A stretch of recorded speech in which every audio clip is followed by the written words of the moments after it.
Universe நேயர்களுக்கு எனது அன்பான வணக்கத்தை தெரிவித்துக் கொள்கிறேன் தோழர்களே. அரசியலில் மிகப்பெரிய பிரளயம் ஏற்பட்டிருப்பதைப் போல நடிகர் ரஜினிகாந்த் அவர்களுக்கு, அதாவது சூப்பர் ஸ்டார் ரஜினிகாந்துக்கு நடந்த விஷயத்தையும், பத்மபூஷன் கமலஹாசன் உலகநாயகன் சொல்லுவாங்க இல்லையா, அவங்களுக்கு நடந்த சம்பவம் திரையுலகம் அதிர்ச்சி அடைஞ்சு போயிருக்கிற செய்தி எல்லாருக்கும் தெரியும். அது என்ன நடந்தது, எப்படி நடந்தது, பின்னணி என்ன, அதெல்லாம் ஒரு மூலையில் இருக்கட்டும். ரஜினிகாந்த் அவர்களுடைய இருமாப்பு இருக்கு இல்லையா, தான் சூப்பர் ஸ்டார் அப்படிங்கிறதும், தன்னை தலைவர் என்று சொல்லுவதை ரசித்த ஒன்று இருக்கு இல்லையா, தான் நினைத்தால் ஒருவனை உருவாக்க முடியும், தான் நினைத்தால் ஒருவனை இறக்கி விட முடியும் நினைப்பாங்க இல்லையா, அது அள்ளில் அப்படியே மண்ணள்ளி போட்டிருக்காப்புல. உலகநாயகன் கமலஹாசன் அப்படின்னு சொல்லிக்கிட்டு ஊரில் இருக்கக்கூடிய, நல்ல செய்தி தான் கூட வச்சுக்கோங்களேன், ஹாலிவுட்டில் இருக்கக்கூடிய, ஆப்பிரிக்க நாட்டில் இருக்கக்கூடிய, இல்லை ஐரோப்பிய நாடுகளில் இருக்கக்கூடிய நல்ல படங்களை, அது டப்பிங்காக இருக்கட்டும், அது ரீமேக்காக இருக்கட்டும், எந்த வகையிலும் நல்லா கொடுக்குறதுல ஒன்றும் தப்பே இல்லை. கமலஹாசன் படங்களை நம்ம ஒருபோதும் விமர்சிக்கிறது இல்லை. ஆனால் சிறந்த நடிப்பு, சிறந்த இது இல்லை. ஆனால் திறமையான ஏமாற்றுவாதி அவன். இங்கிட்டு திராவிட இயக்கம், அங்கிட்டு சங்கிகளாக மாறுவான். யாரை எப்படி வேணாலும் அவன் கபலீகரம் செய்யக்கூடிய ஆற்றல் அவன் பிறப்புக்கு உண்டு. நான் பிறப்பு என்று சொன்னது பூனலைத்தான் சொல்லுகிறேன், வெளிப்படையாக நம்ம சொல்கிறோம். அவனை ஒருபோதும் ஆதரிக்க முடியாது. அதுக்கு காரணம் என்னங்கிறது. ஆனால் இப்போ கூட கமலஹாசன் பிறந்த நாளுக்கு முதலமைச்சர் தன்னுடைய குடும்பத்தோடு போனார். ஜனாதிபதி கூட போக மாட்டாங்க, அப்படி பிரதமருக்கு கூட அப்படி போக மாட்டாங்க, கூட்டணி கட்சி தலைவர்கள் கூட அப்படி போக மாட்டாங்க. அவ்வளோ பெரிய ஆளாவே கமலஹாசன் வீட்டுக்கு மு.க. ஸ்டாலின் அவர்களோட, அவருடைய மனைவி, அவருடைய மக துணை முதலமைச்சர் உதயநிதி ஸ்டாலின், அவருடைய மனைவி, மு.க. ஸ்டாலின் முதலமைச்சரோட மருமக பேர குழந்தைகளோடு போய் வாழ்த்து சொல்லிட்டு வர்றதுன்னா, டேப்பா அரசியல்லாம் எப்படிப்பட்டாள். அந்த ஆளை ஒருத்தனுக்கு கரும்புள்ளி செம்புள்ளி கொடுத்து சாணியை கரைச்சி தலைவலி ஊற்றுனா எப்படி இருக்கா. அதனால தான் யூனிவர்சிட்டியில் நான் பேசுகிறேன் இந்த செய்தி. எந்த கட்சி ஆளுங்கட்சியாக இருந்தாலும், இப்போ நீங்கள் தமிழ்நாட்டுக்குள்ளே போய் பாருங்கள், எந்த கட்சி ஒன்றியத்தில் ஆளுங்கட்சியாக இருந்தாலும் ரஜினிகாந்த் அமிதாப் பச்சன், வடக்கு அமிதாப் பச்சன் தேவைப்படுற ஆளாக இருப்பாங்க. ஏன்னால் ரசிகர்கள் என்கின்ற இளைஞர்களோட ஆதரவு அவங்களுக்கு இருக்குன்னு சொல்லி அரசியல் கட்சிகள் நம்புகிறது. ஆனால் இது ஒரு குப்பமேடுங்கிறது நமக்கு தெரியாது. ஆனால் இவங்க நம்புறதோட விளைவு எங்கே போய் நிற்கி அப்படின்னு கேட்டால், இளைய தலைமுறைகளை பாதிக்கக்கூடிய அளவில் போய் நிற்குது. ஆனால் அப்படி ரெண்டு பேரும் சேர்ந்து ஒரு படம் நடிக்கிறாங்க. அந்த படத்தை கமலஹாசனே தயாரிக்கிறாரு. அதுக்கு பிறகு இவங்க ரெண்டு பேரும் சேர்ந்து நடிக்கிறதுனால ஹைப் ஏறி போயிடுச்சு, அப்படியே ஏறி போயிடுச்சு. அதுக்கு திடீர்னு இயக்குனர் லோகேஷ் கனகராஜ் என்கின்ற இயக்குனரை சொன்னாங்க. அப்புறம் நெல்சன் வரலாம் அப்படின்னு சொன்னாங்க. பல்வேறு இருக்காங்கன்னு வைங்களேன், அதெல்லாம் விட்டுருவோம், நமக்கு சினிமா வேண்டாம், அரசியல் ரீதியாக மட்டும் நான் சொல்கிறேன். சரி, அப்படிப்பட்ட ஆளுகளுக்கு உண்டான அந்த ஹைப்பில் திடீர்னு குஷ்பு புருஷனை கொண்டு சேர்த்தாங்க. குஷ்பு புருஷன் யார்? சுந்தர்சி, இன்றைய கதாநாயகன் அவர் தான். ஆனால் இப்போ உண்மையிலேயே சூப்பர் ஸ்டார் யார் தெரியுமா? சுந்தர்சி தான் சூப்பர் ஸ்டார். இப்போது பலதரப்பட்ட இருக்கக்கூடிய செய்திகளில் இருக்கக்கூடிய சாரம்சத்தையும் அதில் கலந்திருக்கக்கூடிய சமூகத்தைத்தான் நான் சொல்கிறேன். நான் சொல்கிறது உங்களுக்கு ஆச்சரியமாக இருக்கலாம், கேட்கக்கூடிய தோழர்களுக்கு சிலர் ஒவ்வாமை கூட இருக்கலாம். ஆனால் நான் சொல்கிற கருத்து உண்மை. அதில் நீங்கள் யாருமே நம்பியிருக்க மாட்டீங்க இந்த கோணத்தில் நான் சொல்லுவேன் அப்படின்னு சொல்லி.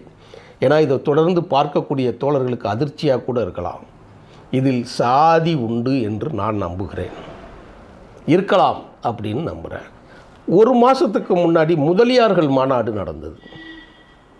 முதலியார்கள் மாநாட்டில் யார் கடந்துக்கிட்டாருன்னு தெரியுமா? அப்போ தான் சுந்தர்சி முதலியார்னே நமக்கே தெரியுது. அதை பெருமையாக வேறு வெளியே போட்டுக்கிறாங்க.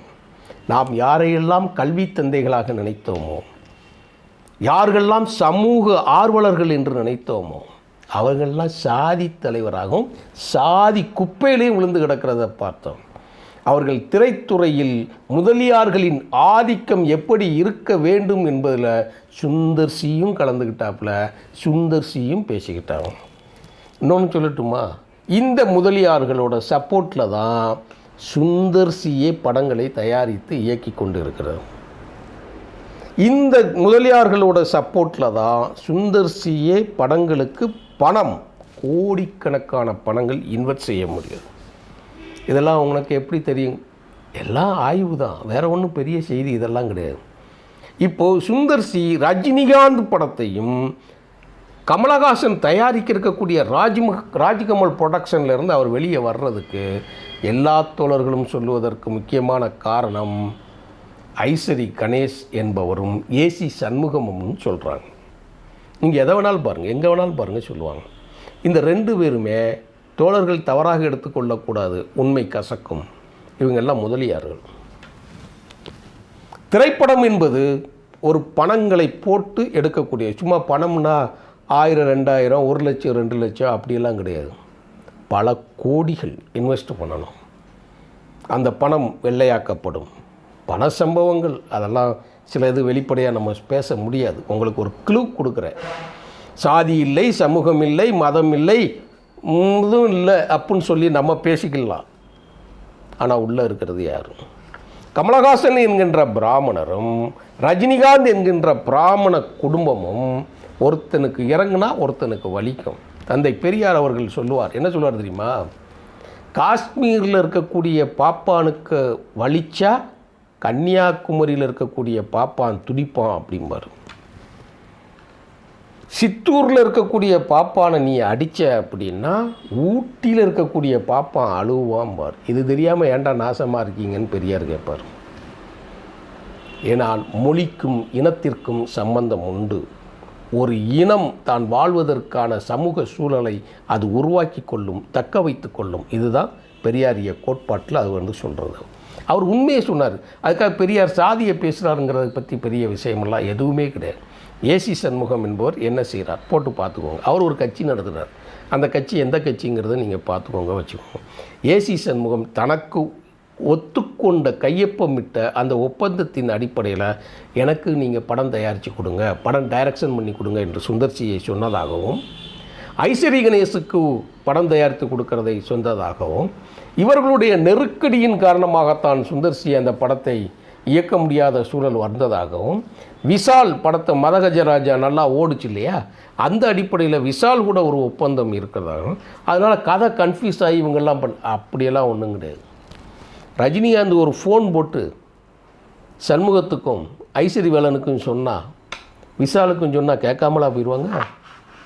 கமலஹாசன் ஒரு ஃபோன் போட்டு இதே ஆளுகளுக்கு சொன்னால் கேட்காமலா போயிடுவாங்க? உடனடியாக ஏற்றுக்கொள்வார்கள். ஆனால் என்ன பிரச்சனை? அதுதான் சுயமரியாதைக்கு பிரச்சனை. 35 ஆண்டுகளாக முறைமாமன் படத்தில் இருந்து ஒருத்தர் டைரக்டராக இன்னைக்கு வரைக்கும் நிலைச்சிருக்கிறான். இதே ரஜினிகாந்துக்கு அருணாச்சலம் என்கின்ற படத்தை தயாரித்து இயக்கம் பண்ணி சூப்பர் ஹிட் ஆக்கி கொடுத்த இதே சுந்தர் சி. அன்பே சிவம் என்கின்ற படத்தின் மூலமாக கமலஹாசனுக்கு ஒரு பெஞ்ச் மார்க் ஃபில்மை உருவாக்கி கொடுத்தோம். அது ஓடிச்சு ஓடலைங்கிறது ரெண்டாவது. ஆனால் இன்னும் 100 ஆண்டுகளுக்கு இந்த கிளாசிக்கல் ஃபிலிம்ஸ் வரிசையில் அன்பே சிவானி, அதுவும் சுந்தர் சி டைரக்ஷன் பண்ணது. ஆனால் எவ்வளவு விஷயம் யோசித்து ஆளை ஒருத்தரை தேர்ந்தெடுத்து வச்சு பூஜை போட்டு மாலை மரியாதை போட்டு ஒரு ஆளை கொண்டு ப்ரெஸ் நியூஸ் கொடுத்து காணொளிகள் வெளியிட்டு பெரிய அளவில் செய்தியாக்கிய ஒரு செய்தியை ஒரே வாரத்தில் தூக்கி குப்பையில் போட்டுட்டு வெளியில் ஒருத்தர் வாரா அப்படின்னா அவருக்கு இருக்கக்கூடிய மன அழுத்தம் எப்படி இருந்திருக்குன்னு யோசிச்சு பாருங்கள். ரஜினிகாந்த் என்கின்ற சூப்பர் ஸ்டாரோட தமிழர்கள்லாம் ஒரு குப்பைக்காடு மாதிரி நினச்சி தமிழ்நாட்டில் அரசியலில் இருக்கக்கூடிய சிஸ்டம் கெட்டு போச்சுன்னு சொல்லி தமிழர்களை கிள்ளு கீரையாக்கிய நினைக்கிய இந்த அவனெல்லாம் வார்த்தையால் சொல்லக்கூடாது. அப்படி அவனை என்ன வார்த்தை வேணாலும் போட்டுக்கோங்க. ஒரு பிளட்டிஸ், அந்த பிளட்டி அவை படம் ஓடணுங்கிறதுக்காக 25 வருஷங்களுக்கு மேலாக தமிழ்நாட்டு இளைஞர்களை அரசியல் ஆசையை தூண்டிவிட்ட பையன். என்ன சூப்பர் ஸ்டார் கேட்டால் ஒரு பஞ்சமலை ஒரு சாதாரண வேட்டி இதுகளில் விட்டு இமயமலையில் செருப்பு கூட இல்லை, இன்னும் மயிறு கூட இல்லாமல் இருக்குன்னு நினைப்பாங்களா? தமிழர்களுக்கு அவன் வாங்கிய சொத்துக்களில் அவன் வாங்குகிற சம்பளத்தில் ஒரு லைட்டாக அப்படி தூக்கி போட்டதாக ஏதாவது ஒன்று சொல்லுங்களேன். பள்ளிக்கூடத்துக்கு கூட வாடகை கட்டாத கபோதி அவன். அந்த இதுகளில் அவன் சூப்பர் ஸ்டார், அவன் நடிக்கிறானா? கமலஹாசன் உலக நாயகன், அவங்க தயாரிக்காகலாம்.